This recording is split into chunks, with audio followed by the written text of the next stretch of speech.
সেখান থেকে মুখ ফিরায় নাই।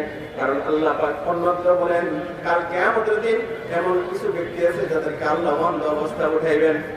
অন্ধ অবস্থা উঠানোর পর ওই ব্যক্তি আল্লাহর কাছে অভিযোগ দেয়, আয় আল্লাহ, দুনিয়াতে না আমি দৃষ্টি শক্তি ছিল আমার, আল্লাহ আমি না দুনিয়াতে কত রঙিন বস্তু দেখেছি, দুনিয়াতে আমি কত পাহাড় বস্তু দেখেছি, আল্লাহ আমাকে তো দুনিয়াতে দৃষ্টি শক্তি দিয়েছিলেন, হ্যাঁ আল্লাহ আমার দৃষ্টি শক্তি কোথায় গেল?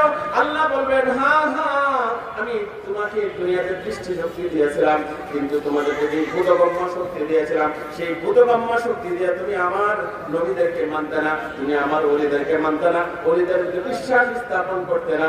এই জন্য আজকে তুমি সেখান থেকে যেহেতু তাদের কাছ থেকে মুখ ফিরিয়ে নিয়েছিলে, আজকে আমি আল্লাহ তোমার দিক থেকে মুখ ফিরিয়ে নেব। এবং যেহেতু তুমি তাদেরকে টিটকারি হটকারি করতা, আজকে আমিও তোমাকে টিটকারি হটকারি করবো এবং আমিও তোমার কাছ থেকে মুখ ফিরিয়ে নিব।